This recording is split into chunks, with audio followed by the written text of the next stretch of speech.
오늘 저와 여러분이 마가복음 10장 말씀을 갖고 같이 은혜 나누는 시간 갖기 원합니다. 저와 여러분 다 우리는 열정을 가지고 있습니다. 어떤 사람들은 열정이 없다고 말을 하는데 그것은 그 부분에 열정이 없는 거지 분명히 다른 부분에 열정이 있습니다. 잠을 많이 자는 사람은 분명히 잠에 열정이 있는 겁니다. 먹는 것을 많이 먹는 사람은 5시간이 걸리는 곳에 가서도 분명히 아침을 먹고 다시 돌아와서 또 먹으면서 다음날 뭐 먹을지를 얘기합니다. 열정이 있습니다. 우리가 열정을 두는 것에 우리의 마음이, 우리의 생각이, 또 우리의 눈이 그곳에 있습니다. 결국 열정이 없는 것이 아니라 어디에 열정을 두냐가 중요합니다. 결국 우리가 추구하는 것의 우선순위가 우리가 갖고 있는 진짜 열정의 부분입니다. 근데 우리가 잘못된 곳에 열정을 둔다면 분명히 반응이, 결과가 나오는데 어떻게 두 가지 결과가 나오냐면 우리가 잘못된 곳에 열정을 두게 되면 정말 중요한 곳에 나태해집니다. 정말 중요하게 열정을 두는 그곳에서는 게을러집니다. 우리가 또한 잘못된 곳에 열정을 두게 되면 그 잘못으로 인한 과부하가 걸립니다. 과용하게 되고 중독되어지고 우리의 삶을 피폐하게 만듭니다.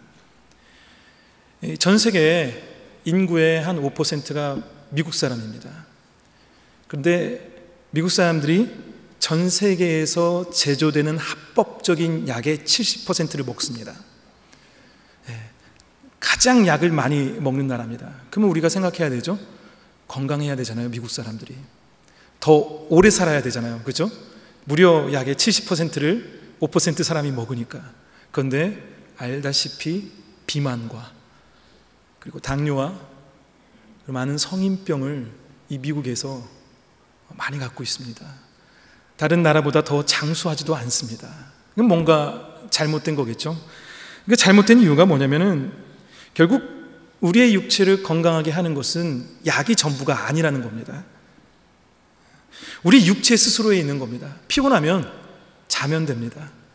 피곤하면은 에너지 드링크를 마시는 게 아니라 자면 됩니다. 내가 스트레스를 받으면 풀면 돼요. 내가 안 좋은 것을 안 먹으면 됩니다. 그런데 뭐죠? 그건 다 하면서 약을 먹게 되는 거죠. 페인킬러를 먹죠. 계속된 진통을 내가 기억하지 않게, 느끼지 않기 위해서 더 강한 진통제를 먹습니다. 이 약을 먹으니까 이 약에 대한 이상 반응이 나와요. 그러면은 병원에서 뭐라고 말하는지 알아요? 그 약을 방어할 수 있는 또 다른 약을 줍니다. 어떤 사람은 하루에 90알을 먹습니다. 진짜예요. 그리고 어떤 사람은 250알의 영양제를 먹습니다. 자, 그런데 그렇게 되면 건강해야 될 텐데 그게 아니라는 거예요. 오히려 합법적인 약에 중독이 되어서 더 위험하고 더 힘들어지는 모습들을 보게 됩니다. 열정의 부분도 마찬가지예요. 내가 잘못된 곳에 열정을 두게 되면 잘못된 결과를 얻게 됩니다. 우리가 소위 말하는 성공에 대해서, 물질에 대해서, 세상에 주어지는 여러 가지에 대해서 분명히 거기에 목숨을 걸듯이 열정을 둔다면 그거에 대한 결과가 나오겠지만 분명한 것은 생명과 연관이 되지 않습니다.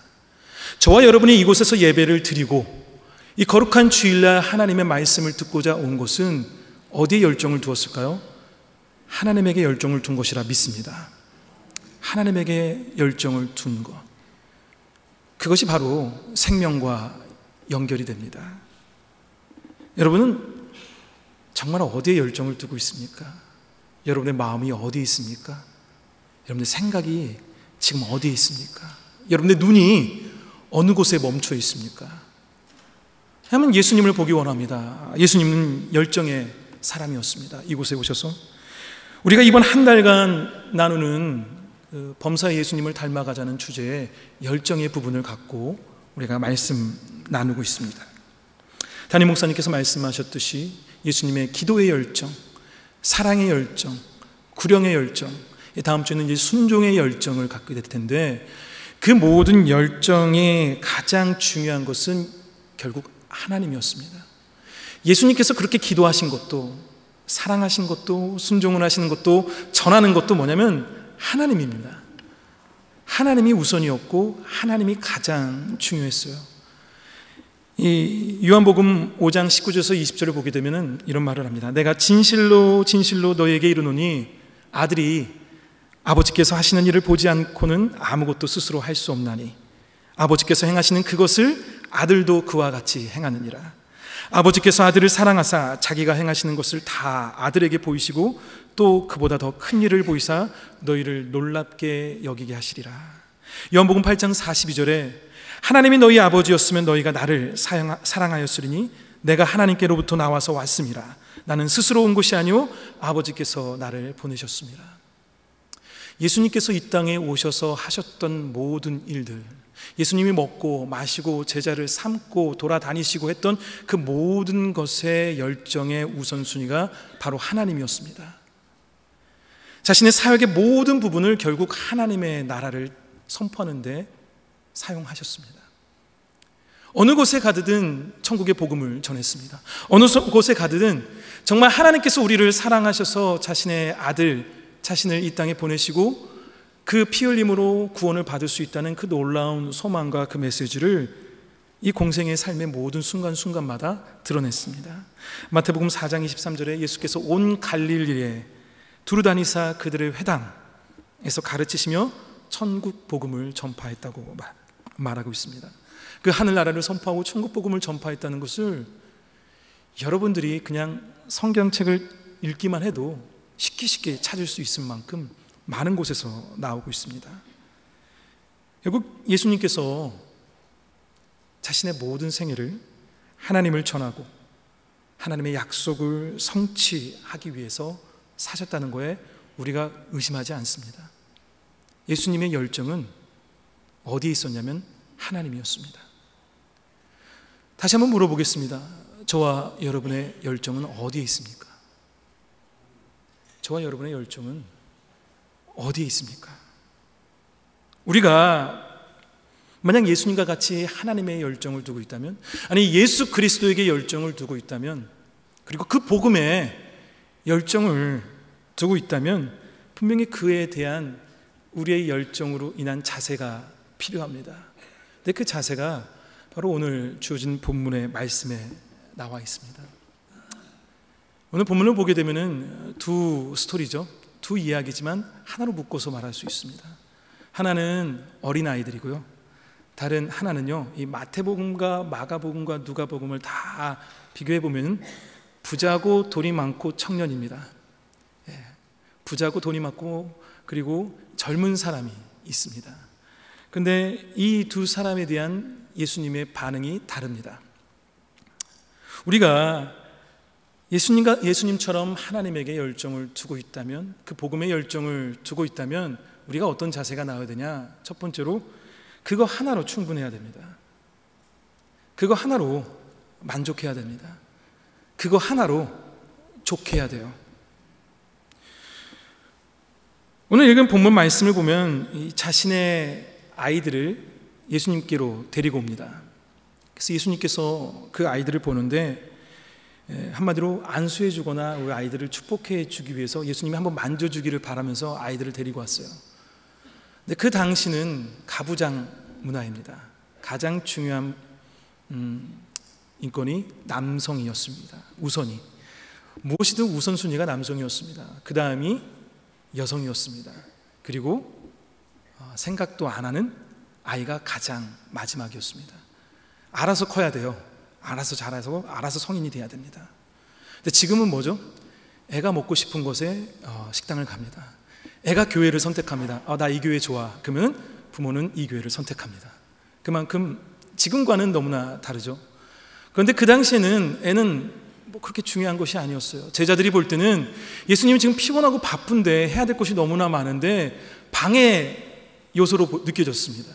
아이들이 오는 것을. 그래서 제자들이 아이 오는 것을 막으니까 오히려 예수님이 분노하시면서 아이가 나에게 오는 것을 막지 말라고 말합니다. 그리고 말씀하시는데 뭐라고 말하냐? 하나님의 나라가 이런 자의 것이라고 말하고 있어요. 하나님의 나라가 이런 자의 것이다. 15절을 보면 더 한 번 얘기하죠. 다시 한번 하나님의 나라를 어린아이와 같이 받들지 않으면 결단코 그곳에 들어가지 못한다고 예수님께서 말했습니다. 자, 이 뜻은요, 어린아이 같은 외모와 어린아이 같은 나이, 그렇게 어려야지만 된다는 그런 외향적인 모습이 아닙니다. 어린아이가 갖고 있는 특유의 순수함을 지금 예수님께서 말하는 거예요. 이 아이들이 원하는 것은 그리 다양하거나 복잡하지 않습니다. 근데 우리는 뭐죠? 다양하고 복잡합니다. 이걸 받으면 그 다음 것이 생각나는 사람들입니다. 우리의 욕구가 우리의 소유보다 항상 앞섭니다. 그렇기 때문에 늘 부족합니다. 내 아이들은 그거 하나면 만족해요. 지적으로 완전히 이해할 필요도 없어요. 그냥 그거 하나면 족합니다. 저에게 막내가 있죠. 아직 덜 성숙된 2살짜리 막내가 있습니다. 이 2살짜리 막내가 울음을 끊게 할 수 있는 것, 그의 얼굴에 웃음을 줄 수 있는 건 요즘 막대 아이스크림입니다. 그거 하나만 주면 돼요. 그거 하나만 주면 눈물에서 웃음으로 바뀝니다. 그거 하나만 있으면 모든 것이 다 편안해집니다. 그에게 있어서는 그거 하나면 족한 거예요. 거기서 무슨 뭘 주든 상관없어요. 그거 하나면 돼요. 비록 무화과 나무가 무성하지 못하고 포도나무에 열매가 없고 감람나무에서 주어지는 소출도 하나도 없고 그리고 우리에게 양도 없고 외양간에 송아지가 없어도 나는 여호와로 말미암아 즐거워하니라. 내게 무엇보다도 더 중요한 것이 하나님, 그거 하나면 족한 마음, 어린아이와 같은 그 순수함을 말하고 있습니다. 아이들은 자신이 갖고 있는 것도 그렇게 자랑하지 않습니다. 뭘 그렇게 많이 갖고 있지도 않아요. 아이들은 배운 것도 없습니다. 알고 있는 것도 그리 많지 않아요. 자신이 할 수 있는 것도 없어요. 그런데도 불구하고 걱정이 없습니다. 걱정이 없어요. 그들은 그대로 믿습니다. 그대로 따라요. 하나님이 하나면 하는 거예요. 그 말씀인 거예요. 아이들이 전쟁이든 피난길이든 어미 품속에 누워있는 아이는 잡니다. 그런데 우리는 늘 불안합니다. 늘 하나님을 온전히 따른다고 말하면서, 내가 하나님을 믿는다고 말하면서, 나를 창조하신 그분을 내가 온전히 따른다고 말하면서도 나는 오늘도 불안합니다. 늘 두렵습니다. 왜요? 왜 어미 품을 못 느낄까요? 제가 젊었을 때, 지금도 젊지만 아주 젊었을 때요, 20살 때 되게 간절히 원하는 것이 있었어요. 정말 중요한 부분이 있었습니다. 그래서 저희 어머니한테 기도 부탁을 했어요. 또 어머니가 기도를 열심히 하시기 때문에 지금도 저를 위해서 기도하시겠지만 기도 부탁을 했어요. 어머니, 정말 이게 중요한데 이것 좀 기도 좀 해주세요.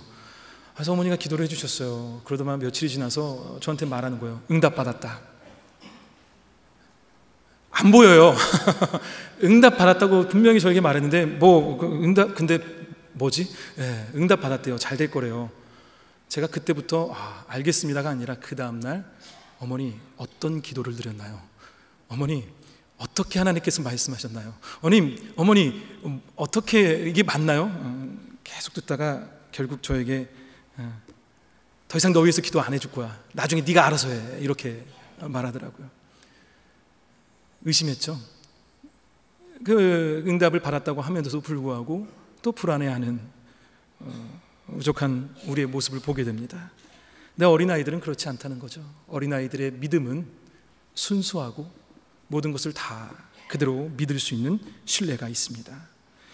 여러분, 주님 한 분만으로 만족합니까?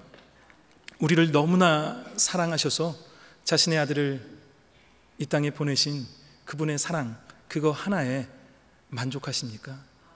그거 하나를 믿습니까? 아니면 지금 여러분들이 생각을 두고 마음을 두고 눈을 두는 곳이 어디입니까?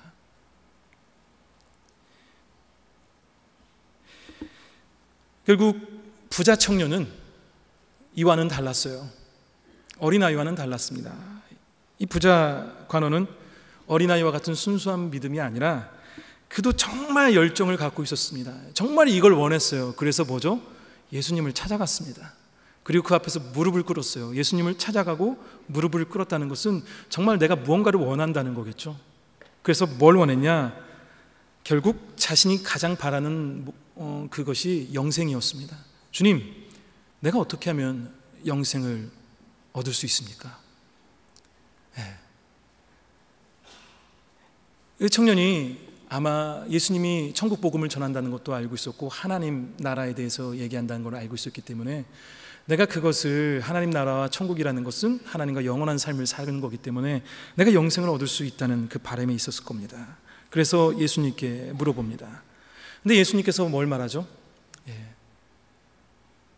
사랑하냐? 내 이웃의 것을, 한마디로 십계명의 이웃사랑의 부분을 얘기합니다. 도둑질 하지 말고, 그리고 이웃의 것을 탐내지 말고, 그런 이웃사랑의 부분의 실천에 대해서 예수님께서 물어볼 때 그가 자신 있게 말합니다. 네, 저는 그것을 다 지켰습니다. 그러자 예수님께서 하나님 사랑의 질문을 갖고 물어봅니다. 너가 갖고 있는 것을 다 팔아 가난한 자들에게 나눠주고 그러면 하늘에서 보화가 너에게 주어질 것이고 그리고 와서 나를 따르라. 하나님 사랑이죠. 나 외에 다른 신을 두지 말라. 이웃사랑은 실천했지만 하나님 사랑에 멈춰버립니다.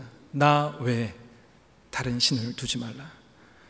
나보다 더 중요한 것을 두지 말라. 나보다 더 깊게 생각하는 것을 두지 말라. 나보다 더 많은 생각을 하고 더 많은 투자를 하는 것에 두지 말라. 결국 뭐냐면 너의 재물보다 하나님 더 중요하지 않냐라는 질문입니다. 그는 젊었고 재물도 많이 갖고 있었고 관리였습니다. 뭐죠? 앞날이 창창한 거죠. 누릴 것이 많았습니다. 누릴 시간적 여유도 있었습니다. 근데 없는 것이 하나 있었겠죠. 이거 하나, 영생이었겠죠. 그는 재물도 원했고 영생도 원했습니다. 과거나 지금이나 동일해요. 많이 갖고 있을수록 오래 살고 싶어 합니다. 많이 누릴수록 그것을 더 누리고 싶어 하는 겁니다. 그거는 진시황이든 지금 많이 누리고 있는 사람이든 별 차이가 없어요. 왜냐하면 하나님은 동일하게 창조하셨기 때문에.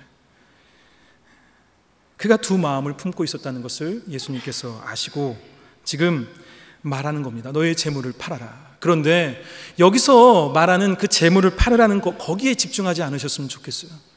그럼 내가 지금 재산을 다 팔아면 하나님 나라를 얻을 수 있을까? 그걸 말하는 게 아니에요. 너가 가장 중요시 여기는 그것을 내어놓지 않으면 하나님 나라를, 하나님을 네가 못 경험한다는 거예요. 그 나라에 가지 못한다는 거예요.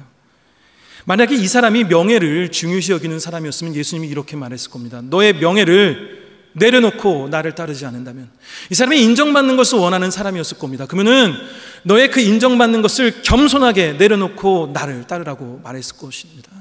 그 사람의 관계에 대해서 집착을 하고 있었으면 그 관계 다 내려놓고 나를 따르라고 말했을 겁니다. 야고보서 4장 8절에 그렇게 말하죠. 하나님을 가까이 하라. 그래야면 너희를 가까이 하시리라. 손을 깨끗이 하라. 두 마음을 품지 말라. 결국 우리가 하나님께 열정을 둔다는 것은요, 하나님께 열정도 두고요, 다른 것에도 열정을 둔다는 것이 아닙니다. 내가 이것도 하고 이것도 한다는 게 아니에요. 잘 보세요. 이게 얼마나 어려운 말인지. 우리가 그냥 말씀을 들을 때는 쉽구나, 왜 이랬을까 생각하면 안 돼요. 여러분은 어떻습니까? 여러분, 하나님만입니까? 아니면 하나님도입니까? 여러분, 천국만입니까? 아니면 천국도입니까? 분명히 성경은 말하고 있습니다. 나 외에 다른 것을 두지 말라. 우리의 온전한 열정이 지금 이 순간, 이 한 달간 예수님의 열정에 대해서 배우고 있는데, 우리가 그냥 예수님의 열정도만 배우는 것이 아니라 예수님의 열정만을 배워야 됩니다. 할렐루야.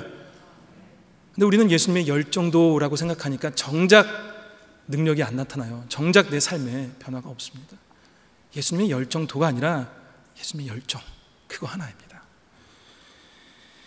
더 나아가서 본다면 결국 우리가 오직 하나님께, 그리고 예수님께, 그리고 복음의 열정을 두고 있다면 결론이 나옵니다. 뭐냐면 모든 것보다 더 중요한 우선순위가 생깁니다. 결국 부자 간호는 선택했어야 돼요. 뭐냐? 재물인지 영생인지. 이 두 가지를 못 얻었어요. 자, 그런데 뭘 선택하죠? 하나님 따르는 것을, 그 모든 재물을 팔고 예수님을 따르는 것을 선택하지 못합니다. 그러면 그에게 있어서 우선순위가 뭐죠? 너무 극단적인가요? 근데 어쩔 수 없어요. 말씀이 그렇게 말하고 있습니다. 너가 가장 우선순위로 두는 것이 무엇인지를 말합니다. 결국 우리가 신앙의 성숙을 이루게 되거나 우리가 진정 하나님을 체험하고 우리의 신앙에 더욱더 깊은 경험을 하려면요, 하나님 것을 선택해야 됩니다. 그러지 못하고 그 선택의 기로에서 다른 것을 선택하면 우리가 경험을 못합니다. 부자 간호는 그 말을 듣고 그냥 에이 하고 집어 던지듯이 떠난 것이 아니라 슬퍼했어요. 그 마음이 슬퍼했습니다. 저와 여러분이 교회를 다니고 예수 그리스도를 믿는다고 하지만 그 믿음 없음에 슬퍼하지 않습니까? 그 믿음의 무지함에 슬퍼하지 않습니까? 예수님이 나를 이렇게 사랑했는데 나는 그렇게 사랑하지 못하는 그것 때문에 여러분들 슬퍼하지 않습니까? 그럼에도 불구하고 그것을 선택하지 못하는 우리의 모습을 보지 않습니까? 결국 저와 여러분이 하나님 나라에 열정을 두고 있다면, 예수 그리스도에게 열정을 두고 있다면, 그 구원의 소망인 복음에 열정을 두고 있다면 무엇과도 바꿀 수 없고 무엇과도 비교할 수 없게 됩니다. 마태복음 14장에 천국 비유가 나오죠. 천국은 마치 밭의 감추인 보화와 같다. 사람이 이를 발견한 후 숨겨두고 기뻐하면서 돌아가서 자기의 소유를 다 팔아서 뭐죠? 그 보화를, 그 땅을 삽니다. 또 천국은 마치 좋은 진주와도 같다고 말합니다. 그 진주의 가치를 아는 사람이, 장사꾼이 그걸 발견하니까 뭐죠? 가서 자기의 소유를 다 팔아서 그 진주를 샀다고 말해요. 여러분들, 하나님이 그렇게 중요해야 됩니다. 신앙생활 제대로 하려면요, 예수님이 그만큼 중요해야 돼요. 내가 갖고 있는 모든 것을 다 팔아서라도 그 보화, 그 진주가 바로 하나님이라면 우리의 모든 것을 다 내어놓을 수가 있겠죠. 오늘 본문의 내용의 마지막 부분을 보게 되면 이 베드로가 예수님께 말하죠. 보소서, 우리가 모든 것을 버리고 주를 따랐나이다. 결국 우선순위입니다. 마태복음 6장 33절에 너희는 다 아시죠? 먼저 그의 나라와 그의 의를 구하라. 그리하면 이 모든 것을 너희에게 주리라. 너희가 먼저 그의 나라와 그의 의를. 우리가 너무나 잘 아는 말씀인데 여러분들 이 말씀을 어디에 사용하십니까? 어느 부분에 집착하시면서 이 말씀을 사용하십니까? 대부분 모든 것을 너희에게 더하시리라는 부분일 겁니다. 그것 때문에 하는 거죠. 그럼 우선순위가 바뀐 거예요, 솔직히 말하면. 먼저 그의 나라와 그의 의, 그 먼저를 어느 것도 알 수 없다는 거예요. 제가 예전에도 말했듯이 부러진 제비다리를 고치는 흥부, 그리고 그 박을 얻기 위해서 다리를 자기가 스스로 부뜨려서 고치는 놀부. 우리 신앙이 어디에 있습니까? 그의 나라와 그의 의입니까? 아니면 너에게 모든 것을 더하시리라는 그 부분 때문에 하십니까? 여러분, 이 말씀은요, 절대 여러분 직장을 버리라는 것이 아닙니다. 지금 모든 것을 다 내려놓으라는 것이 아니에요. 우선순위예요, 우선순위. 여러분들, 우선순위가 뭐냐는 겁니다. 내가 하나님을 향한 열정이 가장 먼저 우선순위라면요, 내가 어느 직장에 있든지 상관없습니다. 다시 말할게요. 내가 어느 직장에 있든지 나 슬프지 않아요. 하나님은 어디든 계십니다. 할렐루야. 내가 어느 나라에 있든 나 외롭지 않아요. 하나님이 계십니다. 그리고 내가 무슨 직장을 갖든 무슨 직업을 하든 나의 가정에, 나의 가족에, 그리고 결혼에, 개인적 도덕적인 문제에, 직업 생활에, 그 다음에 사업 윤리에, 은행 잔고에, 소득 신고에, 모든 것이 다 예수 그리스도의 은혜의 움직임이 따릅니다. 내 생활 방식 등 모든 순서, 순간순간이 결국 부끄러움 없이 살게 됩니다. 내가 어디요? 먼저 그의 나라와 그의 의를 구하면, 내가 먼저 하나님을 생각한다면, 내가 먼저 예수님에게 열정을 두고 있다면, 내가 먼저 그 복음의 열정의 우선순위를 갖고 있다면요. 다시 물어볼게요. 여러분은 어디에 열정을 두고 있습니까? 지금 흔들리십니까? 이제 내려놓을 준비 되셨습니까? 어디에, 진짜 어디에 열정을 두고 있어요? 결국 우리의 열정을 예수님께 둔다는 것은요, 그 열정에 대한 결과가 나옵니다. 마치 약에 의존했기로 인해서 중독이 이루어진 것처럼 우리가 예수님께 열정을 둔다면 분명히 그 열정의 결과가 나옵니다. 그런데 그 열정의 결과가 내가 어떤 직분을 갖고, 내가 얼만큼 누리고, 내가 얼만큼 봉사하고, 내가 얼만큼 무슨 일을 하고 있는 것이 열정의 결과가 아닙니다. 내가 무엇을 하고 있는 것이 열정의 결과가 아니에요. 내가 변하는 것이 열정의 결과입니다.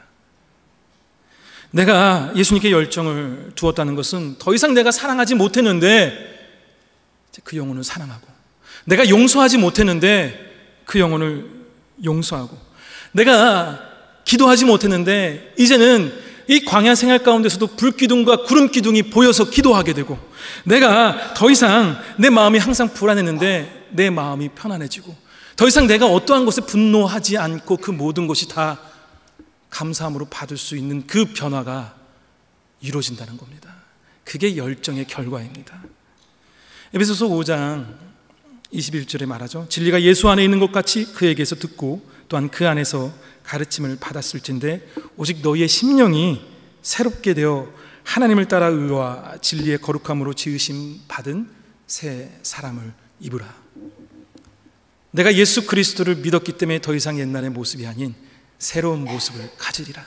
내가 더 이상 내가 소중했던 것이 그런 것이었다면 예수 그리스도가 더욱더 소중했기 때문에 과거에서 내가 정말 즐겼던 것, 내가 정말 최고의 우선으로 생각했던 것이 아무것도 아니고 부질없다 없음으로 인해서 나의 삶에 변화가 이루어지는 것. 학대한 아버지가 예수 그리스도를 믿고 아들을 사랑하는 것, 중독된 사람이 예수 그리스도를 믿고 그 중독을 벗어나는 것, 그 모든 변화가 바로 예수 그리스도 그 복음의 열정에 있습니다. 내가 뭘 누리고가 아니라 내가 변하는 겁니다. 결론을 지을게요. 여러분들 동물을 사냥하는데 죽이기도 하지만 생포하는 사냥이 있을 겁니다. 근데 이제 원숭이를 생포하는 사냥의 방법 중에 하나가 뭐냐면, 이 원숭이가 잘 지나가는 곳에다가 이 투명한 그릇을 놔요. 그리고 이 원숭이가 손을 받듯이 껴서 집어 넣어야지만 들어갈 수 있을 만큼의 구멍을 만듭니다. 그리고 그 안에 원숭이가 좋아하는 과일을 넣으면 돼요. 자, 그러면 원숭이가 지나가다가 뭐죠? 저 같은 원숭이는 반드시 손을 냈겠죠. 손을 집어넣습니다. 집어넣고 과일을 딱 잡습니다. 근데 문제는 손이 안 빠져나와요. 원숭이가 참 똑똑하죠. 그런데 생포가 돼요. 왜냐하면 이게 너무나 중요해서 못 내려놓기 때문에. 이게 너무나 중요해서 지금 생명이 저기 있는데, 지금 나를 사랑하시고 나를 구원하신 참 진리가 여기 있는데도 불구하고 내가 이것이 너무나 중요해서 내려놓지 못함으로 생명길을 가지 못한다면 여러분들 그것이 얼마나 슬픈 겁니까? 열정이라는 것은 결국 올인입니다. 내가 두 마음을 푸는 것이 아니라 하나님 한 분으로 족하고 하나님 한 분 때문에 내가 기쁘고, 그리고 그것에 먼저 우선순위를 두는 것. 여러 열정을 두는 것이 아니라 여기서 말하는 그 열정은 단 하나, 오직 하나님께 열정을 둘 때 저와 여러분이 변화받습니다. 저와 여러분이 찬 생명을 얻습니다. 이번 한 주간 여러분들이 정말 눈이 가고 마음이 가고 생각이 되어지는 것이 무엇인지를 주님 앞에 진실되게 고백해보고 물어보는 시간 갖기 원합니다. 정말 주님보다 내가 더 중요한 것이 무엇인지, 아니면 그것이 없이 내가 주님을 온전히 주님 때문에, 주님 한 분만으로 족한 삶을 살겠다는 그 다짐의 시간을 이번 한 주간 고백하는 시간 갖기 원합니다. 기도하겠습니다. 감사합니다, 주님. 이 말씀을 통해서 단지 이 말씀으로 끝나는 것이 아니라, 단지 그 말씀을 이해한 것이 아니라 교회 밖을 나가서 우리의 가정 가운데, 직장 가운데, 홀로 운전하는 그 모든 순간 가운데서도 우리가 진정 우선을, 그 모든 열정의 우선을 주님께 두기 원합니다. 이것도 중요하고 저것도 중요한 것이 아니라 오직 그리스도 그 사랑 하나로 만족할 수 있는 우리 되게 하여 주시고, 그러므로 인해서 우리의 삶의 놀라운 변화의 능력과 역사가 일어나길 원합니다. 함께하여 주시옵소서. 이 모든 말씀 예수 그리스도 이름으로 기도드렸습니다. 아멘.